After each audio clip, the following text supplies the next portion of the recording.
Hello, my name is Aaron, and I've watched entirely too much Star Trek. And my name is Clara, and I've watched none. These are the voyages of the Friendship Enterprise. Its continuing mission to boldly go where I've never gone before.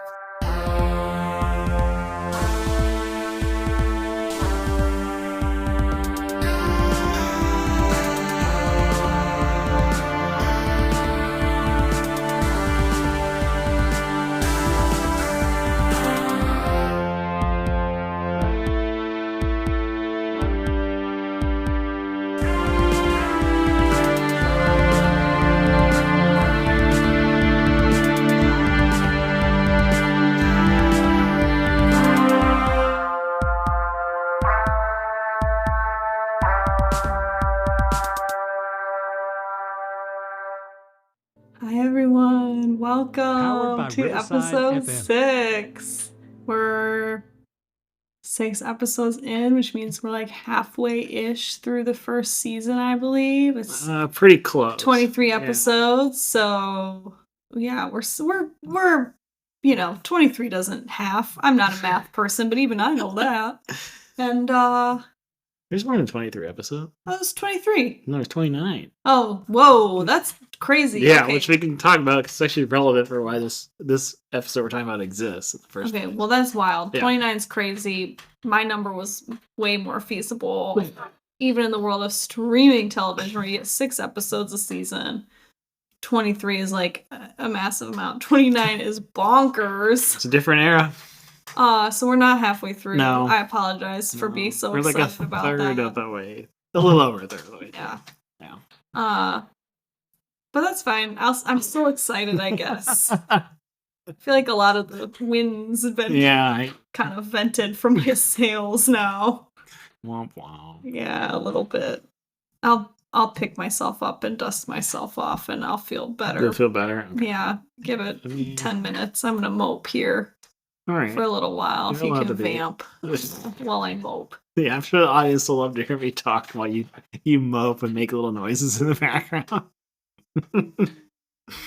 I mean, I don't want to mope, but in this instance, I feel like I have to because I was so excited, and now I find out we're not even halfway through. Yeah, I'm sorry. The first season of Star Trek, which as I shouldn't mope, that's a good thing. It means I have so much more Star Trek to watch. A ton of Star Trek to watch. Like, I don't know, 18 more episodes. I'm not doing the math. I don't even know technically what episode numbers these are. So, yes. Even if I could do the math, which I can't, I'll say it on air. I can't subtract. These are episodes 11 and 12 that we watched today. Oh yeah, there's no zeros at the end of that. There's no way. So 17 more to go. Thanks, Aaron. You're welcome. Here's the thing, kids. You don't need to learn math. You just need to have friends who can do it for you. So we are at the Menagerie. Le Menagerie, as the French would say. That's right. The French, famously huge Star Trek fans. Really big. I mean, the show is horny enough. The French would probably love it. Not enough boobs, though. Well, right?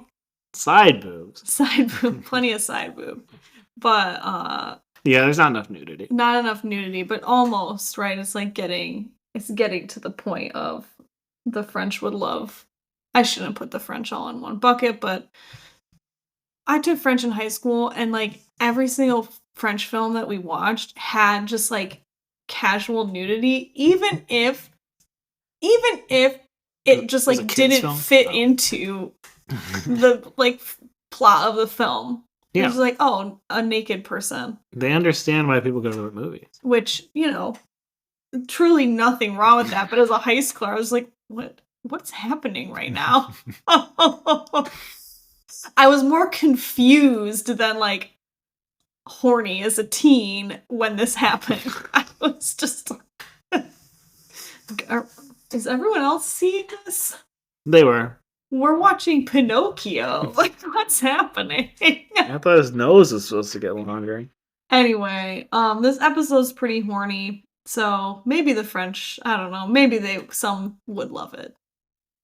So, the Menagerie, we're not even reading this off of Wikipedia, folks.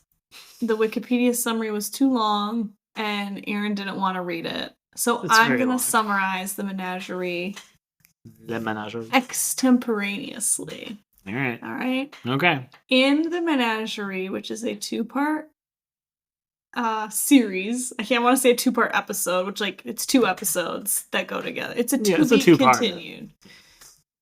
Captain Kirk and Spock land on at a starbase. Mm-hmm.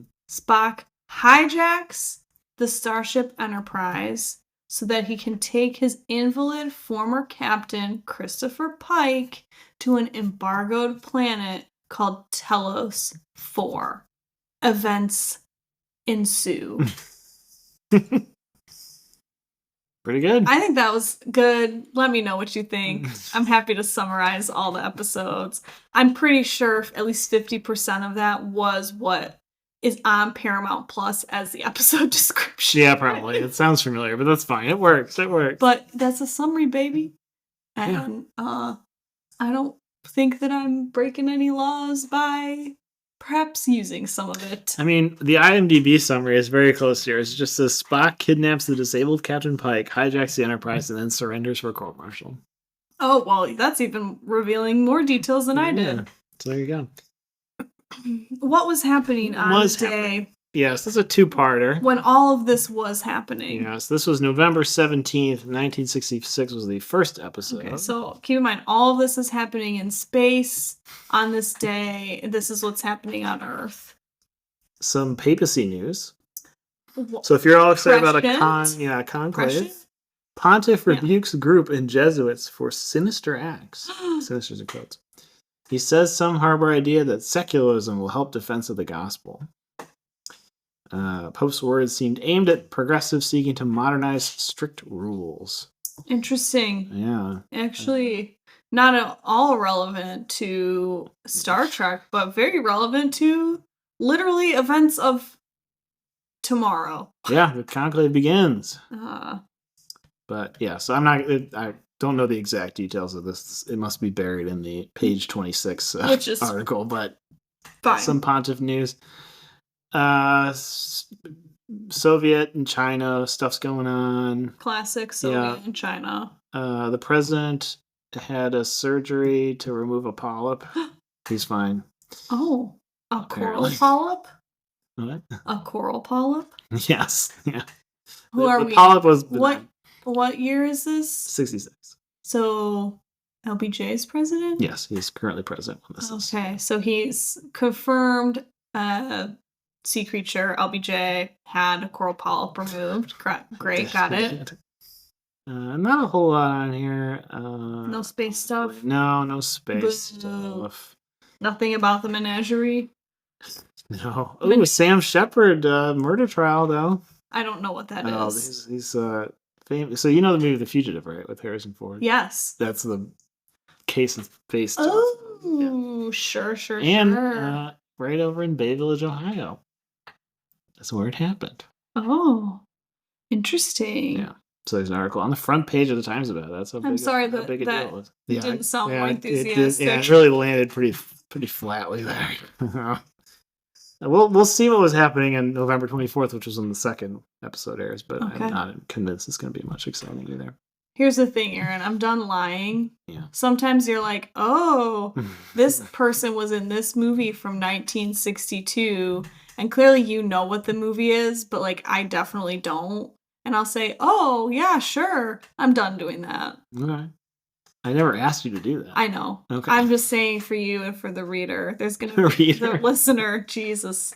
There's going to be a lot more transparency my own ignorance of mid-century film and television.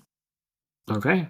Just warning you. All right. No, that's good. Continue. Okay.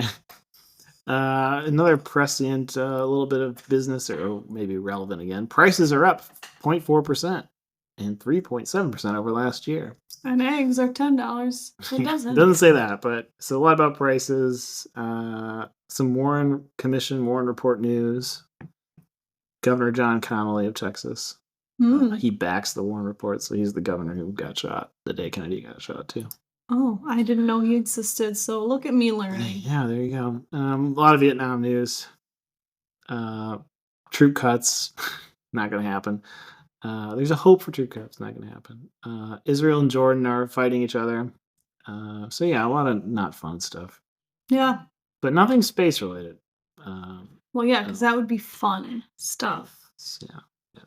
Space is fun. There is a little notice on here telling you the facilities and services that are closed because of Thanksgiving holidays. Really? It's just a real glimpse into the pre-internet age. Really relevant. You need the newspaper to know. To our podcast. The fact that the postal service is not operational. Yeah, banks are also in 1966. So yeah, the Menagerie. This is the first episode I ever remember watching. I don't know if it's the first one I ever saw, but it's the first one I ever remember watching. What about it? The big brain guys.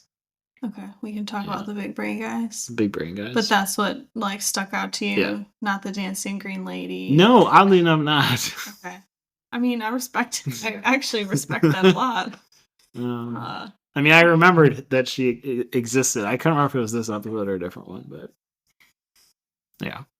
Interesting. Yeah. The big brain guys really made an impression on you. I think it's because the side of their heads quivered. Yeah, they throb. Yeah. Something Joe noticed and then pointed out to me, and I really wish that he had not. We don't need to get into the big brain guys completely right now. I will say I hate a big brain situation. I don't like Pinky in the Brain. I don't want any big brain. Okay. Anything. I don't want Pinky in the Brain. I don't know if he actually had a big brain. No, he's a big head. Yeah, I don't like that. And these guys were especially unsettling because the backs of their heads looked like butts. They did. They had butt heads. Yeah. So I didn't. I mean, visually, I didn't like the big brains. Yeah. But that's very interesting. Yeah, this is the first one I remember watching. Well, this was partially the first episode ever. Technically, yes. Yes, of Star Trek, which might be an interesting place to start. Mm-hmm. So the fact that it's the first one you remember is kind of interesting. And it made you want to keep watching, obviously. Yeah. What do you think would have been different about the show? Like, do you think it would have set a different tone for the show if this had been the first episode, or like the part of it that they use, right? So in other words, the actual pilot. Yeah. Or the first pilot, I should say. They could. Yeah. What? Very different. Yeah. How? Well, for one thing, this is a talking thing. So talk to me about that. Okay, Terry Gross. I don't know who that is. Is that a newscaster? NPR. Oh, that's right. Yeah. Come on, man. Come on. I know the music guy. But... Oh, okay. Yeah, very different for a number of reasons. Like, Christopher Pike is very different than Kirk, I think. Jeffrey Hunter is a very different actor. And it's kind of surprising they got him for the pilot because he had a pretty solid resume before this. Oh, tell me the things that he was in that I don't. No, I mean, he was a movie actor though, and that was unusual back then for movie actors to jump ship for TV. A lot of westerns. Yeah. I mean, I think he might have been in some John Wayne stuff.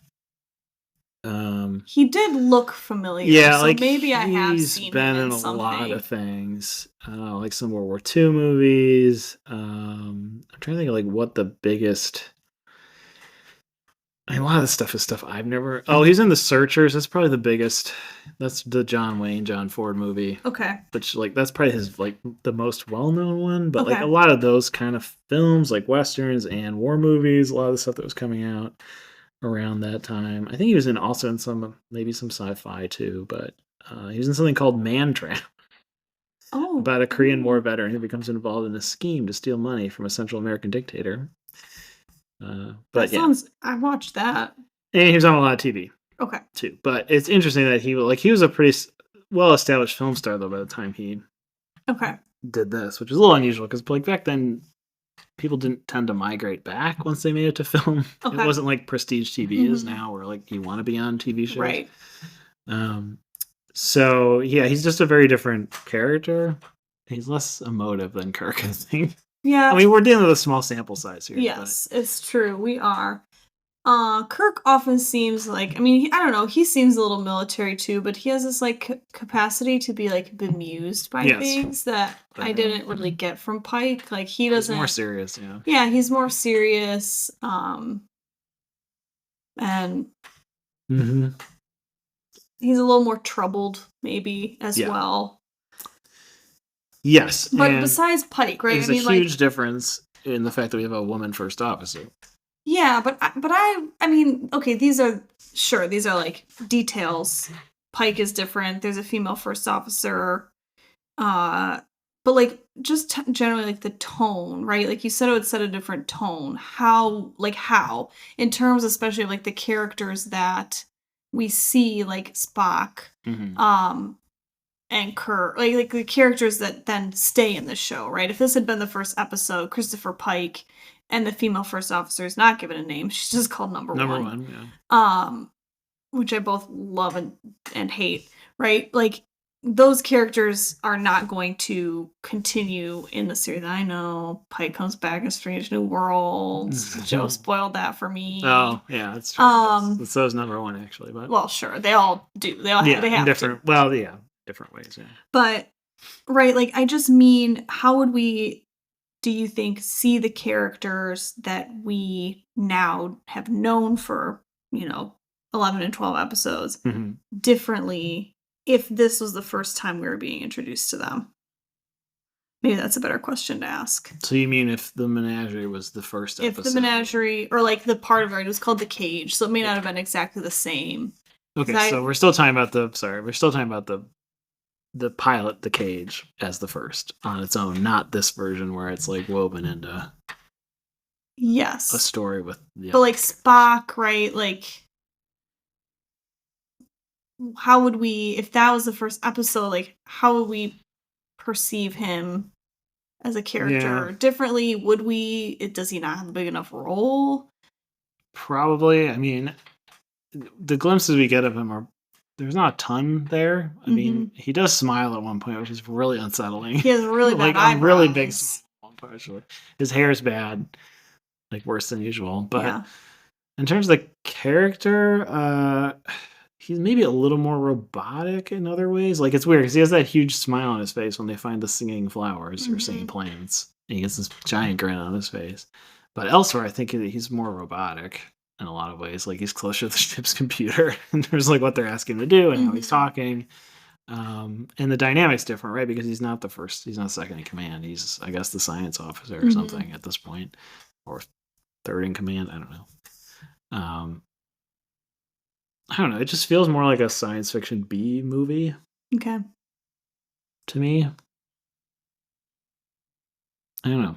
There's a very different vibe. There's less primary colors. It's a more muted set. Yes, it definitely, like, and that's something that I noticed, and Joe noticed as well. Like, it was interesting to see the Enterprise before it was, like, it felt like it was not a completed set yet, right? It was just sort of like they were they built halfway done and weren't sure what was gonna happen with the show, and we're like, well, it's good enough right now, and we'll see what happens after this. I like his quarters though. Did you notice the giant console TV?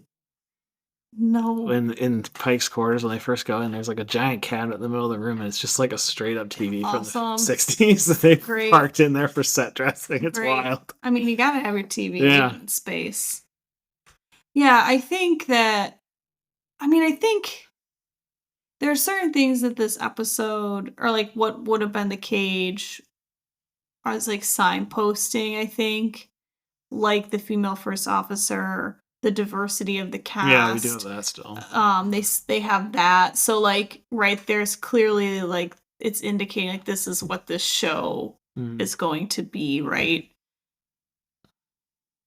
I think it would be, to me, like the tone it's set would be confusing, because like, why would we go from The Cage, which is about Christopher Pike, Well, the original plan was to have him be. It would have been the same. Oh, would it? Yeah. Okay. So the only reason I it's didn't know changed is that. because there's a gap between this pilot and the later pilot that eventually got picked up. I see. Yeah. So, So this was never going to be like a weird. So what happened where like with like the gap? Yeah.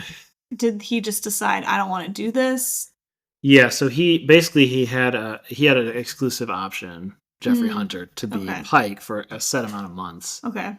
But because it wasn't he was required to stay in the role then if it was taken, the pilot role was taken, but because it wasn't, he got out of it. And I think he wanted to move back to film. I see. And then they were just like this cage. So he just declined not to come back. Right. And then the cage, they were like, well, this was good. We have to use it somehow. So they just sort of like slotted it in to... Well, actually, it goes back to the fact there's 29 episodes in this first season. They were worried they were not going to be able to churn out enough episodes at pace to meet the schedule released for the show. So they used this as filler because it was much less filming and set design, right? Because it's really just a handful of sets. A lot of them already existent. So meaning they use it as filler in like this episode to like correct to pad it. They made 2 episodes, right? Okay. While they only had to film for what is maybe a full episode, if that, right? Yeah. Like in terms of because I don't know what the exact time breakdown is, but it's at least half. Okay. And half, right? And they didn't really have to do a ton of set design for it. Okay. So that's why they did it. So Jeffrey Hunter was offered the option to return. He declined to go to film, and then they recast for Kirk, and they just changed everything, the character basically. Yeah. So did Jeffrey Hunter come back to be? So it's a completely different actor who is. That's why they did current the Christopher heavy, Pike. Yeah, that's why they did the heavy disfiguration. I thought it was, but like also like. He just couldn't schedule it. I think he would have come back, but he had conflict with other filming. Yeah. Interesting. Yeah. So that's why, right. So it never would have been like the pilot for the show we got. Sure. Yeah. Okay. It would have been a very different. I did not know that. Yeah. You're supposed to be teaching me these things, Aaron. Well, you didn't ask. How do I know to ask? You jumped in with a question for me, so How do I know to ask if I don't know that there's even a question? But yeah, so that's a Zen koan for you. Yeah. Yeah. But like, I mean, it looks pretty nice as far as pilots go.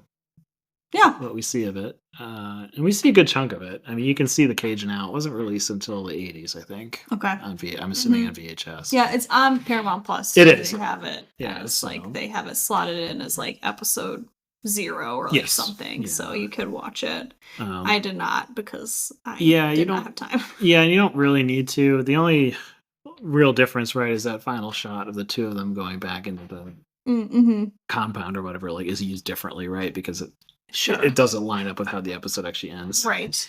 How does the original episode end? Yeah, so the original episode of The Cage, if I'm remembering right, it's been a while since I've seen it. He still ends up going back to the ship. Okay. Like, that whole reveal with her being also disfigured from being found in the wreckage still happens.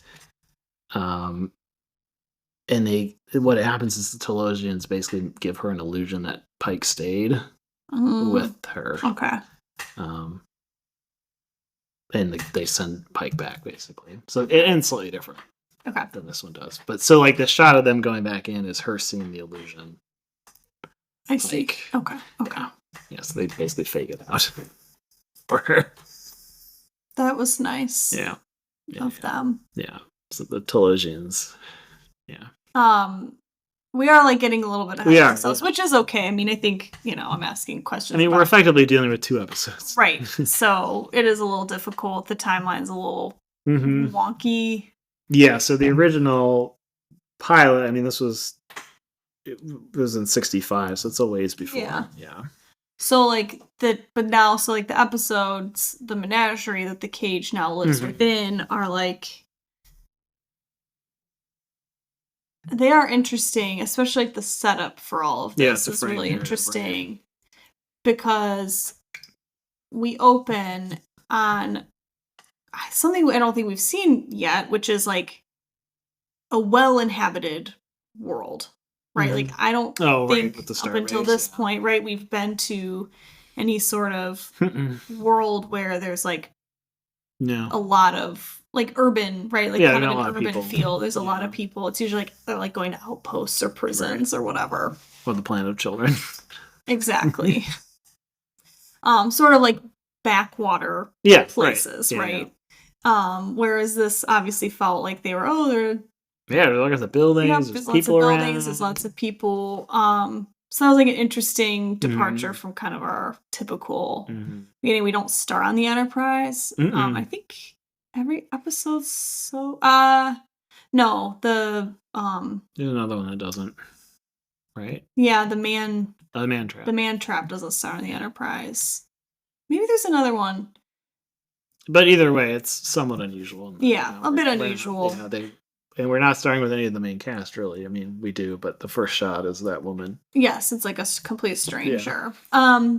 So like this is very interesting, right? We also noticed, meaning Joe noticed and pointed out to me, I think this is the first instance of a swinging door we've seen. In the whole show. They're always sliders, and when they're going into Dr. Pike's like room in the hospital, or Commander Pike in the hospital, he has a swinging door. He does, yeah. And I don't think we've seen a swinging door yet. I don't think so. I don't even think there was one in like Dagger the Mine, which is like the only other place I could think of one. Yeah. Yeah. So that's like, so it's just like an interesting setup. Yeah. We meet like other members of Starfleet, right? Captain or Commodore Mendez. And then this like woman, I forget what her name is. I apologize to her. Aide or whatever. But and then obviously Captain Pike. Lieutenant Piper. Very cute. Piper. For anyone who watches White Lotus. Anyway, so like it's cool to see more of kind of like the world that we're operating within. For sure. Yeah. Meaning Starfleet itself. And then we find out, right, this Captain Pike is Spock's former commander. He's now like an invalid. They go to see him. He's all disfigured, right, because it is a different actor. Which I suspected, but like obviously I didn't look into. And he's in this like big wheelchair, which reminds me of Davos. Davros. Yeah. Davos is the world economic also evil. Meeting place. No, Davros in Doctor Who, right? It's very similar. I mean, Davros has use of his like his arms. Well, is it just one arm? Or, I don't know. I think it's both his arms. Okay. Either way, his use of at least some of his upper appendages, and he can talk, but it's the same sort of like the chair. It's like identical. Yes, this like wheelchair that like your whole body is sort of like strapped into. You even think like something like Darth Vader would have like potentially like, rolled around in when he was like Anakin being like all figured, burned, messed up into Darth Vader. But this device allows Pike to communicate with lights, so he can say one light is yes, 2 blinks of his light is no. And there's this whole conversation, which obviously becomes very important, but there's a whole conversation that they have about him where they're like, oh, his brain is functioning just fine. He could be having whole, complete thoughts. He just can't communicate at all. Right. And so, Kirk is trying to figure out why they got called to the Starfleet base, because there's something's going on. Yeah, there's something fishy going on. Highly ordinary. Yeah. They're going to say, oh, we're here to see Pike, and they're like, well, we never asked you to come here. And he certainly can't send a message. And then Spock starts acting real squirrely. And like, it's very strange. This episode again had great pacing for me, because I was like, what is happening? That's really Why is Spock acting so squirrely? And you don't find, like, you are finding things out at the same exact time, really, that Kirk is finding them out. And then, like, where Spock is, but you don't know what he's up to. You don't know what the plan is, right? And like I said at the synopsis in the beginning, he essentially hijacks the Enterprise and is, like, going to this planet that you're not supposed to go to. Did they ever say why you can't go No. To Telos 4. It's just blocked off for some reason. Yeah, they're like, it's a court-martial and the death penalty if you go there. It must have something to do with the original mission, I'm guessing, that they cordoned it off then, but I don't think we were ever the told original mission being the Pike mission. Yeah, I think that's the only thing I can think of. I don't think we get, unless I miss it. I don't think they say. I don't think they do either, because at one point he gives him the file. Yes, so they get like a big like sealed file, and he says it's the only death penalty offense left. Yes, it's just crazy. It's the only death penalty offense left is to go break this quarantine. Yes. Around this planet. But yeah, it's not clear why. I don't know if it's because they consider the Telosians super dangerous or what they're able to do. Yeah, I'm not quite sure on that one either. But right, it's a forbidden zone. Yes. And so, I mean, partly it's just there to add further drama to this already dramatic situation, right? So, like, and all of this setup, right, is just like trying to establish what is happening Pike, kind of. Pretty much. Because, right, Kirk eventually catches up with Spock as he's locked in basically the coordinates on the computer to go to Telos 4. And then this trial of Spock begins because Spock is like, I'm guilty, I'm turning myself in. Arrest me. Everybody change your clothes into your dress uniforms, which are phenomenal. They change into these like awesome, like silk, shiny, like vaguely Nehru jacket kind of looking. They're really with cool. Like braids instead of buttons. Yeah. And then this like court martial begins, which is essentially the like framing device for the cage. Yes. Which we don't at first understand where this is coming from either. Yes. Because we're watching this on a monitor with Kirk. The trial, And Spock introduces this evidence because the Commodore asks him why he did. So he asks this really open-ended question, which apparently allows him then to introduce whatever he wants as evidence. Yes. Which is a tenet of a thing that they literally call at one point space law. Space law. just a wild, like a court of space law. But it allows him to introduce this thing, which we eventually find out is being beamed directly from Talos. Talos or Talos. Whatever it's called, by the aliens to... Yes, Telosians. Yeah, to support Spock's case, because I guess they know he's bringing Pike back. Yeah, because, that's what essentially you find out at the end, is like, he is bringing Pike back because Pike... It's no kind of life, man. Yeah, Pike has like a full... like brain capacity, so he's trapped. The Telosians can like telepathically give illusions of basically whatever you want, and so they can allow Pike to essentially like live a full life inside his mind where he is healthy and correct. So they're actually doing like a kindness, but they have to figure out a way to get Pike there. Because of obviously the the fact that no one's allowed to go. Is it clear how Spock figures this out? Was it clear? I can't remember at the end. Or is it just that he somehow knows? The Telosians like don't they reach out to him? Is that what it is? I don't remember. Okay. I should. Yeah, because they're. I mean. I don't know if it says on here, but because it's kind of on. I mean, I guess I don't know. I couldn't tell if it was just that Spock finds out that Pike had this horrible accident, and he just figures out that like this would be the solution given what because he knows about Vina, right? In terms of that she was also. I don't know. Because I'm trying. Is he down there when that reveal happens? Or He's is it just not, Pike? But like Pike could say, it would be in the log, presumably. Right. So I guess we're meant to believe that Spock puts this all together. I think. Yeah, potentially. I don't know. It's very unclear. I mean, it does. I guess I don't really care. Right. How we get here. And like, and at one point, at the end, Kirk, Spock is like explaining what they're doing, and Kirk is like, well, why didn't you come talk to me? Like, we could have done it. And Spock was like, well, then we both would have been like, we both could have gotten in trouble. Right. I mean, luckily, right, it turns out that when they find out on Commodore Mendez, who actually hasn't been here the whole time, he's been an illusion put into all of their minds once they entered Telosian space. They like get this message that's basically like, you're doing great. Yeah. You're doing great work.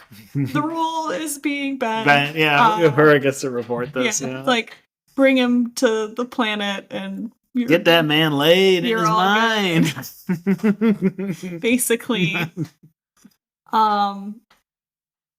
So yeah, it's a very happy ending. It is. Yeah. I mean, I don't know. I'm a sucker for like courtroom shit. So the frame narrative works really well for me. Yeah, I really liked it. And I generally like frame narratives anyway. Like up to this point, we've had pretty linear plot constructions. We've had some where we've like similarly not known detail. You know what I mean? Like we've had these kind of setups. Most of the episodes, for the most part, yeah. I mean, I guess like the man trap we know before they do. But I think the narrative device works really well, and it's like a clever way to use this footage. Yeah, because like how else are you gonna use it? It's funny that they have to like justify why it looks like a TV show instead of like, I don't know, like log footage though, where he's like, this is from the Telosians. Right, and they're like, how is this so technology? Yeah, they're basically like, what's the technology being used to shoot this? And they're like, you'll understand. I mean, right, Spock is so cagey about the whole thing. He's like, you'll understand. Yeah, he's just like, be patient. Like he's always just like, just wait, all will be revealed. It's very funny. But yeah, and like the whole like episode within an episode is very interesting. Yeah, and I mean, it's interesting how the timeline works. They say it's 13 years prior, so we have a huge stretch of time. Yeah. Presumably to make it easier to explain why Spock was not the first officer, right? He's a younger officer at this time. Yeah. But also probably to account for other like differences in how the ship looks, and you know, like so that's a smart move on their part too. And they're doing a lot. There's like a lot of like in this episode. It comes up in other episodes as well, but in this one especially, there's a lot of talk early on about Spock's being half Vulcan. It's even like in the, he can't lie, which is very funny. It's like in this document that says that you can't go to Telos for. He's not even the first officer, and it's like this place was visited by Captain Christopher Pike and half Vulcan, like Commander Spock, and I'm like, does that? First of all, do we need to say he's half Vulcan? Second of all, he's not even that in charge at this point. No, he's like a second or third in command. Mentioned in this document. I don't know. I mean, I guess probably all. I mean, because he does go down to the planet, so. So do a lot of other people. Yeah, I don't know. The half Vulcan thing comes up elsewhere because McCoy's like, he can't lie. Yes. Which is very funny that McCoy's the one defending, but Kirk's like, but he is a human half. Yep. And then they bring it up again at the end, because obviously Spock rescued Pike and wanted this like kind of semblance of a good life for him, and Kirk says, "Oh, I didn't know you were so emotional," and he's like, "Don't say that about me," kind of a thing. How dare you? But yeah, and I like I said, I really liked the episode. Yeah, I did too. Within the episode, it was incredibly horny. Oh yeah. Not understandably. I guess just to be expected at this point. I mean, the whole plot of the episode is like, they're trying to breed a new race of beings because they had some war centuries ago that wiped almost everybody out. Yes, they've been living underground. Yes, they apparently don't know how to like. Fuck, I don't know. It's unclear. I don't know. Do they just like bud? How do they reproduce? I don't know. And they also are. They're also super androgynous, which seems relevant. Yes. Like they don't appear very gendered. No, I mean they all appear kind of male, but yeah, but I mean half of them were played by women. Oh, interesting. Yeah, like the lead one is a woman. Really? Yeah, I guess I could see it. Yeah, so I think they're intentionally playing with that. Okay. So it's not clear if so it's not clear to me anyway how they like perpetuate themselves, and it's not because they say like you are our last hopes. It sounds like but it's not like even maybe not. It's not even like an interesting breeding program where they're like, hey, we want to like repopulate the planet. It's like, no, we want a slave race. They talk about that. They're like, oh, we want a breeding population to like rebuild the planet for us. Yeah. And that's like the weirdest, right? The Telosians at the end up being like kind of good. Right, because they realize that like humans don't just want to be like livestock. It's basically the realization they have like very late but on. Right, that's the thing that's like fucked about it though, right? It's like, oh, you don't like being enslaved. Yeah, you thought you would. Like I'm like, so you're trying to make these characters good now because they said that, oh, we realize you don't want to be slaves. It's like the classic alien misunderstanding. Oops. Thing, yeah. But the whole time, like, you know, Pike is like, I don't want to be here. Get me out of here. He just like refuses to give in to this like mind control shtick. And he finds out that if he like fills his mind with hateful thoughts, he can block out their kind of telepathic. They can't read his thoughts mind control that's going on. And they keep saying like, oh, if you have like primal like emotions, primitive emotions. But I'm wondering like, what are the other primitive emotions? Yeah, I don't know. It seems like anger is the only one that's really right. Because then I'm like, well, if he had like fallen in love with this woman, right? Is love, right? Love and hate, right? They talk about being. But it doesn't seem like it though, right? But like, if he had, would that have been a primitive emotion that would have also blacked out? I'm just curious. I don't know. Because that's what they want him to do, though, right? I don't know if they want him to fall in love. At one point, though, one of them says something like, oh, you're developing... Is this you showing emotion or feeling or something for her? It's when he's protective of her. It's like, don't give her the mental torture or whatever. Yeah. Why are you doing that to her? Do it to me. And he says something to the effect of like, oh, are you feeling something? Yeah. For her, so I think they want him to. I don't know if they want him to, or if they just want him to get down and dirty. Well, I think they realize that that's the connection, right? But they think that like that's an integral part of that's what I mean. Procreation. Right, so they want him to. Yeah. They don't understand it because they're just big brains. Right. So they look like Alan Rickman and Dogma if you take their pants off.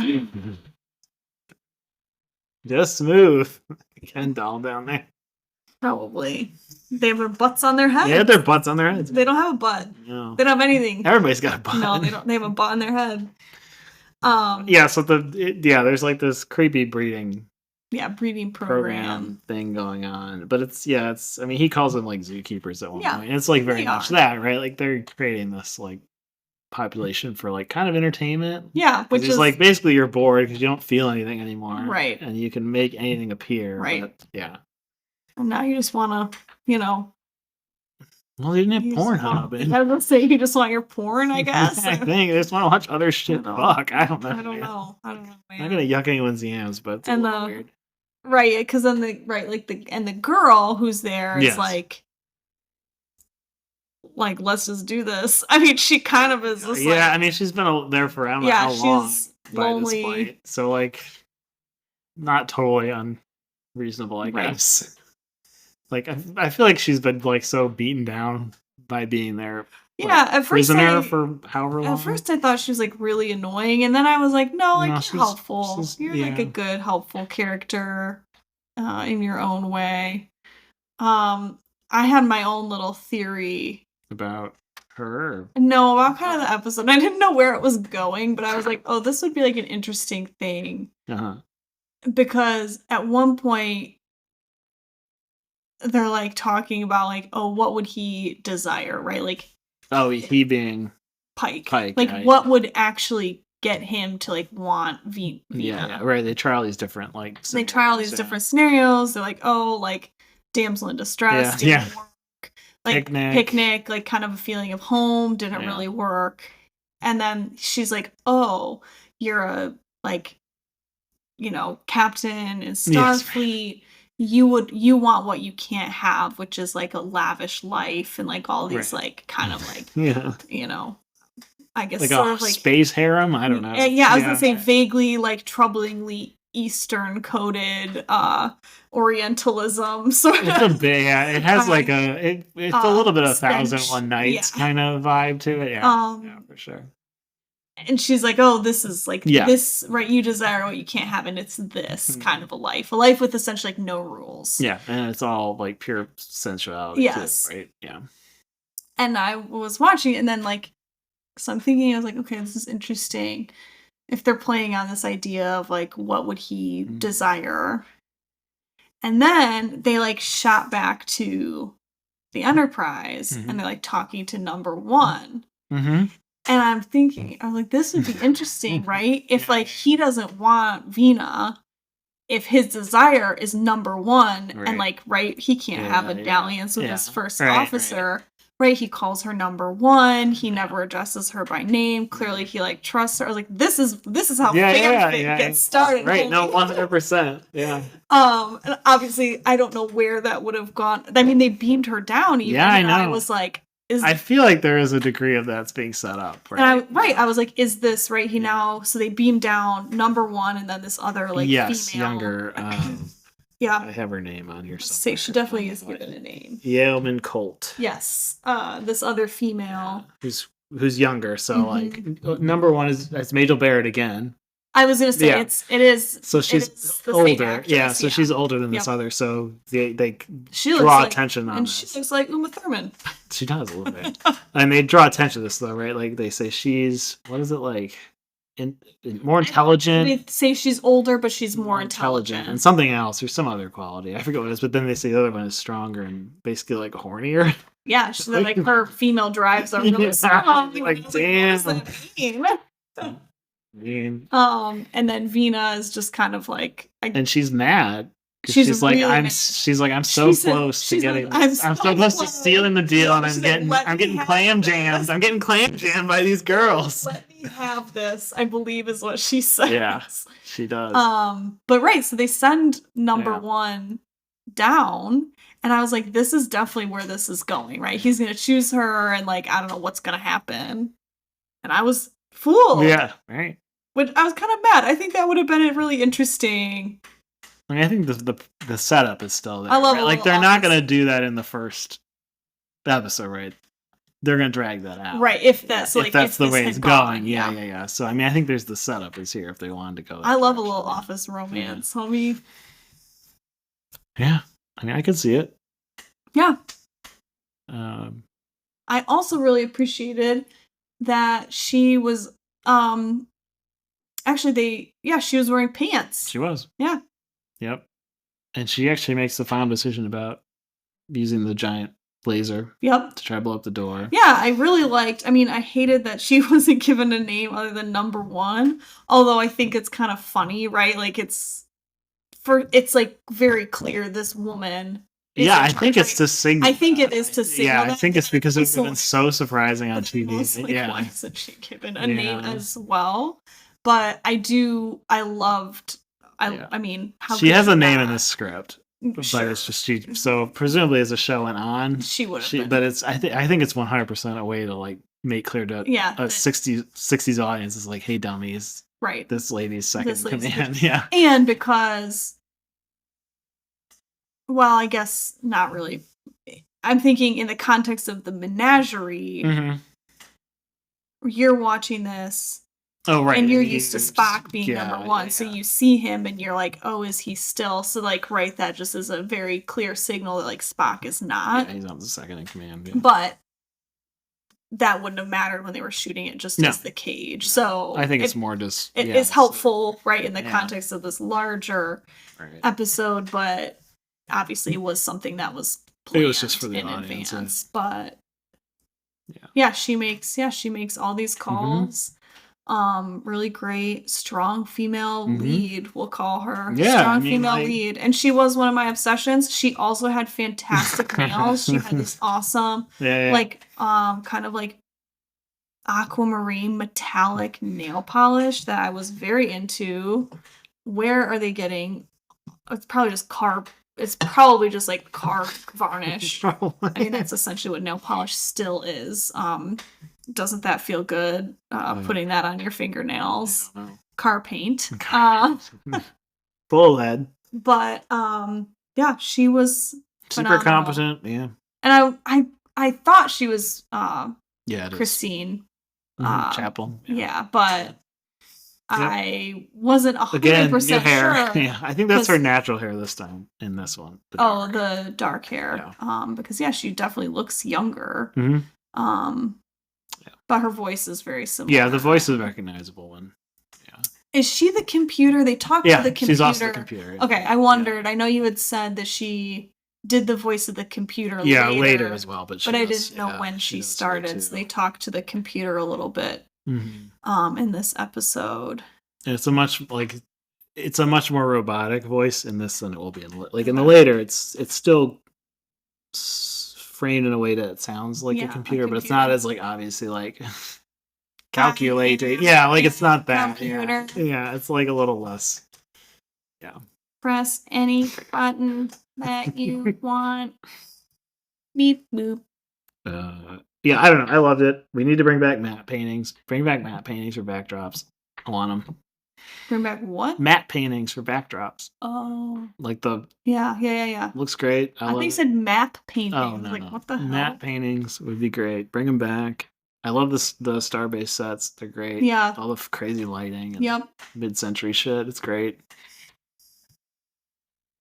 I don't know. Looks great. I love the whole episode. You got some more little scribbles there. Yeah, mostly minor notes. I thought the lighting and set dressing throughout is really good. I love that we get some shuttlecraft action. Yep, I noted that. Our first for the show.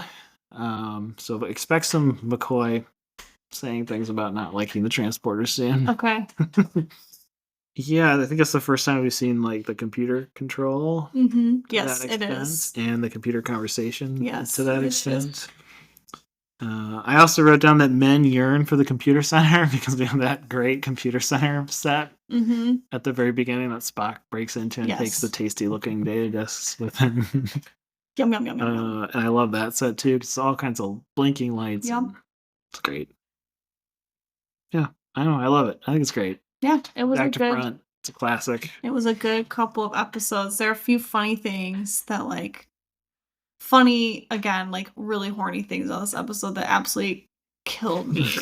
Such as when they have the scene of Vina and she's dancing. She's the green. Oh, the green alien the thing? Green alien. The Orion slave girl or whatever. Yeah. And is it Kirk who says they cut back to the courtroom? Courtroom, and Kirk says to Pike, "Is that Vina?" And he does his yes light. Yeah. Is it? There's a beep. There's a beep. Yeah, it lights up and beeps. And he does the yes light for so long. It's beep. Yeah. He's down bad. And then at the end, when they reveal that Vina's beautiful, that her beauty is all an illusion, right? She's actually really, which number one informs us. Petty, I love a little petty bitch. Yeah. She's there was an adult Vina on that craft, and it's been 18 years, and you're young. What's up with what gives? And you find out at the very end, they reveal, right? She's actually disfigured because the Telesians found her in the wreckage of the ship and put her back together. But they didn't know how because they didn't know what human looked like. But she says something I have all my parts. Everything works. Everything works. Yeah. That's right. And I was really important that you specify that everything works. Yeah, I don't know if that was just to make it I think it's I think it's just to make it super it's just meant to make her situation somehow more tragic, right? Is it she functions normally otherwise, but she's just as and you don't really see how she's exactly how she's this, but you can see she has a big shoulder, maybe she's a little Quasimodo. Yeah, and she has a scar. She has a scar across her face. Her neck's a little crooked. Yes, but that could the just way she holds her head. Yeah, so it's unclear. But you don't see you don't see no. She just looks. Yeah, everything works really. Yeah. I was girl.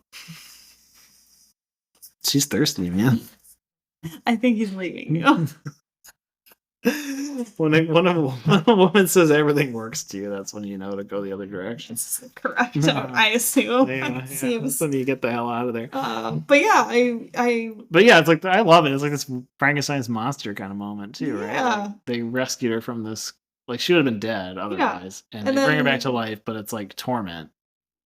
Like in some ways, like she probably would have been like would have preferred to die. To die, yeah. It's sort of like is it Charlie X? We had that too with like he's Yeah. rescued as a kid, and Yes. like it ends up being worse that he's Yeah. rescued by these super intelligent. But at least she beings. has like the illusion, right? She's given this like illusion of beauty and can kind of do what she wants, and she's like lonely, I think, is the biggest thing, right? Is that she doesn't have anybody to hang out with except like people she kind of can create. Right, because the who are Tolkians are famous. it's totally uninterested and unreachable. Yeah. I don't know. I love their big butt brain heads. I hate their big butt brain heads. Anti-obsession, big butt brain heads. Obsession, number 1.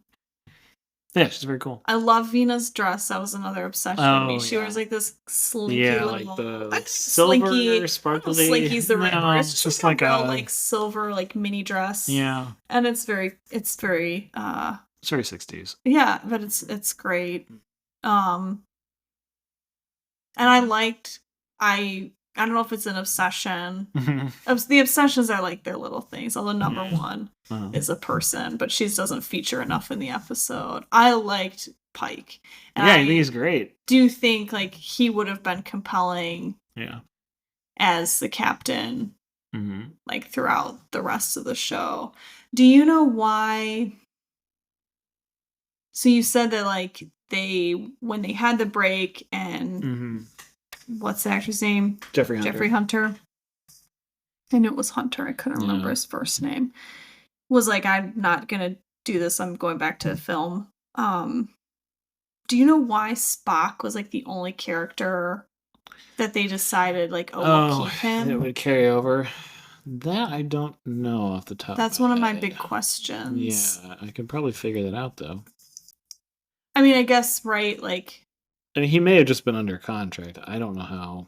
Right, but, like, number 1...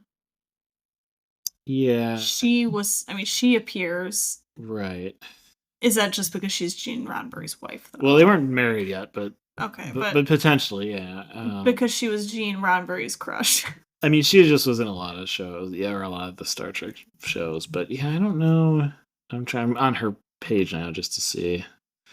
But yeah, I'd be curious to know. The character's official biography notes she is secretly attracted to Pike, so I think they were gonna build up to that throughout the show. That's good. I would have liked that. Is that in Strange New Worlds? I think they kind of sort of, but have you watched Strange not New all Worlds? of it. I've only seen the first season. Is it bad or good? Of the new ones, it's the one I have the least issues with. Okay. The other ones I cannot stand. Honestly. Why do you have the least issues with it? Probably because it seems the truest to the spirit of the show. I think the Discovery is way too dark, and like it's trying to be edgy. It's doing this sort of like thing that we saw a lot of TV after like the Chris Nolan Batman movies, which is like, what if we just did this but like darker? Everyone's in trouble. Yeah, everyone's like fucked up, which like goes against how Star Trek works. Like, right. Like watch a different show. We don't need. Yes. Yeah. I think my only issues with Strange New Worlds are issues I have with like media more generally now, which is like everyone writes TV like Joss Whedon, which is like everybody's snarky, pithy. Like there's always like nothing that you can't. There cannot be an earnest moment at any point. Like it's always deeply ironic and like snidely sarcastic, or like people are making jokes to like lighten the mood in serious situations. Right. Like there's some of that in there. It's drives me nuts. Folks. Yeah, like I mean it's everywhere though right now. Like a lot of the MCU movies are like this. It's just like we can't have like a single earnest moment that we rest on. And that's some of my problem with the like Kelvin movies too, honestly. Is they're kind of similar. So yeah, I mean I think Strange New Worlds otherwise though I think is truest to the spirit of the show. Like it's more optimistic, like the tone isn't nearly as dark as Discovery. So I think they get closer to it, but And is Strange New Worlds like basically like, hey, this is what they were gonna do with the? yeah, I'm not sure. like on that. obviously Yeah. not. Right? Who knows? But right, Yeah, it's Pike and his crew. Right. And when it first came out, the theory was that it was going to lead up to the events of the Cage, and that was where it's going to end. But now it's not. I'm not sure if that's what's going to happen, or if it's going to be like set in the Kelvin universe, so it could end differently. Because like we've met, like Captain Kirk makes an appearance in Strange New Worlds when he's on this other ship, which like canonically he was before this. Okay, as like a younger as a younger officer. I think first officer on. That would be cool. That would be cool if that's how they ended it. I don't know if they're going to though. They're making money. They can't just be like, we're gonna just end this. I kind of hope they do, but I don't know if that's how they'll do it. So yeah, of the new Trek, it's probably the best, but when we get to the 90s, Star Trek, I think you'll understand what my complaints about the new Trek are, because at that point we had 3 series coexisting at the same time at one point, essentially. And it felt like a unified universe, even though the characters and cast were very different and the storylines were very different. Like it felt like it was part of a whole universe. Whereas the new Trek doesn't feel like it fits. Okay. Yeah. It's fair. I don't know anything about it. Yeah. So I didn't even know that this, because I said something, you said, oh, the last episode you were like, oh, we'll meet Captain Pike. Oh, yeah. And I was like, oh, is he like a big deal? And you were like, in this episode. And then when we were watching, Joe was like, oh, this actor has pretty good hair, but it's nothing like what's his name who plays Pike in Strange New Worlds. And I was just like, he said it's nothing like Anson Mount. And I was like, I don't know who that is. I said, is that from someone from Star Trek? And he was like, he's an actor who plays Pike in Strange New Worlds. And I was like, this is all news to me, baby. And he does appear in the J.J. Abrams movies too. He's the older captain that recruits Kirk in the bar. Oh, interesting. He's Jeff Greenwood, or Jeff, what's this? I forget his name. Oh, I can picture the actor. Yeah. He's in, so he's okay, very interesting. Yeah, so he's Pike in that, but it's very different. Right, completely different. And different timeline. Like, because Kirk says in this one, right, like he met him, but it wasn't in that context. Yeah, it was like on some fleet visit or something. Okay. But so apparently Spock stuck around because Roddenberry really wanted him. Oh, he wanted to keep the character. He felt that Spock helped remind everyone that they were in space.